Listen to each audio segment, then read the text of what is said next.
Welcome to strange truths. Terrorism यानी आतंकवाद एक ऐसी समस्या है जो दुनिया भर में बढ़ती जा रही है। हर साल कई ऐसे टेरर अटैक्स होते हैं जिनमें हज़ारों लोगों की जानें चली जाती है। अल-कायदा, तालिबान और ISIS जैसे बड़े आतंकवादी संगठन अक्सर इन टेरर अटैक्स की जिम्मेदारी लेते हैं।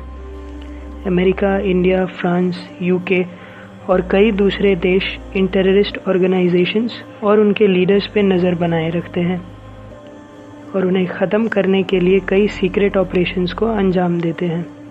हमारे नई सीरीज़ में हम ऐसे ही कुछ सीक्रेट ऑपरेशंस के बारे में बात करेंगे, लेकिन उससे पहले ये जानना ज़रूरी है कि इन सीक्रेट ऑपरेशंस के पीछे वजह क्या है। इसलिए पहले हम आपको कुछ ऐसे आतंकवादी हमलों के बारे में बताएंगे जिनके जवाब में अलग अलग कंट्रीज़ ने कई सीक्रेट ऑपरेशंस को अंजाम दिया। आज इस वीडियो में हम ऐसी ही एक टेरर अटैक के बारे में बात करने वाले हैं जो मुझे आशा है आप में से अधिकतर लोगों ने सुना होगा। हम बात कर रहे हैं 11 सितंबर 2001 को अमेरिका के वर्ल्ड ट्रेड सेंटर पर हुए हमलों की, जो कि दुनिया की सबसे खतरनाक टेरर अटैक मानी जाती है। इस वीडियो में हम आपको बताएंगे कि कैसे ओसामा बिन लादेन के नेतृत्व में अल-कायदा ने इन हमलों को अंजाम दिया था, और इसके अगले वीडियो में हम जिक्र करेंगे उस सीक्रेट ऑपरेशन की जिसके ज़रिए अमेरिका ने ओसामा को उसके घर में घुस के मार गिराया। दोस्तों, इन हमलों के पीछे अल-कायदा का हाथ था और उन्होंने खुद ये बात कबूल किया था। ऐसा कहा जाता है कि अल-कायदा इस आतंकवादी संगठन का निर्माण 1989 में हुआ था, जब सोवियत यूनियन ने अफ़गानिस्तान पर हमला किया था। ओसामा बिन लादेन, जो कि सऊदी अरब का था, इस संगठन का नेतृत्व किया करता था। ये वो समय था जब अमेरिका ने इराक के खिलाफ प्रतिबंध लगा रखा था और अमेरिकी सेना सऊदी अरब में मौजूद थे। 9/11 के हमलों का ये भी एक मेजर रीज़न माना जाता है। ओसामा और उसके समर्थकों का ये मानना था कि इस्लाम की पवित्र भूमि यानी सऊदी अरब पर अमेरिका ने कब्ज़ा कर रखा था और उनके लोग तथा उनके धर्म का अपमान कर रहे थे। ये हो गए हमलों के पीछे के उद्देश्य। अब हम आपको बताते हैं कि 9/11 की प्लानिंग कैसे हुई और कैसे उसे अंजाम दिया गया। दोस्तों, 9/11 के हमलों के पीछे खालिद शेख मोहम्मद नाम के आतंकवादी का हाथ था। 9/11 का विचार उसके मन में 1996 में ही आया था और साल 1996 से ही इस हमले की तैयारी की जा रही थी।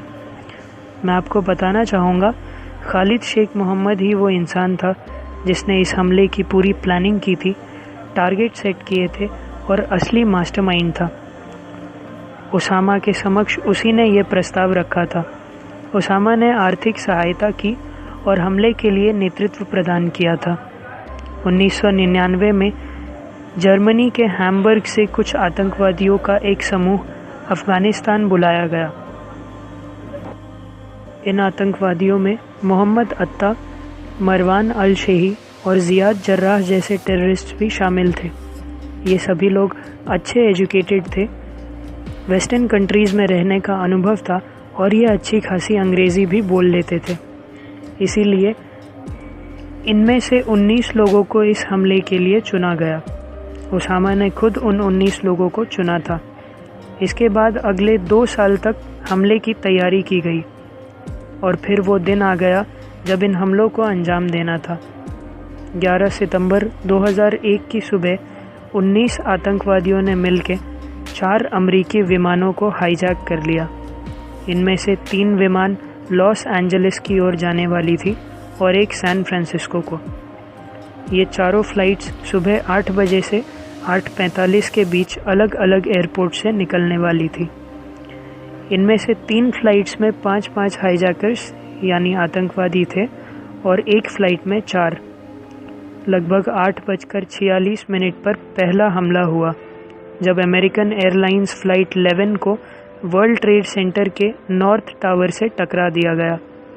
इसके बाद 9:03 पर दूसरा विमान को वर्ल्ड ट्रेड सेंटर के साउथ टावर से टकरा दिया गया। 9:37 पर तीसरे विमान को वर्जीनिया में द पेंटागन नाम के बिल्डिंग से टकरा दिया गया। चौथे विमान में बैठे पैसेंजर्स ने उन टेररिस्ट से हाथापाई की और उन्हें रोकने की कोशिश की। इस वजह से वो विमान पेंसिल्वेनिया में क्रैश हो गई। ऐसा कहा जाता है कि चौथे विमान का लक्ष्य अमेरिका का व्हाइट हाउस था। इन चारों फ्लाइट्स में मौजूद 213 पैसेंजर्स, 33 क्रू मेंबर्स और 19 हाईजैकर समेत कुल मिला के 265 लोग मारे गए। इसके अलावा वर्ल्ड ट्रेड सेंटर में 2500 लोग और द पेंटागन में 125 लोगों की जानें चली गई।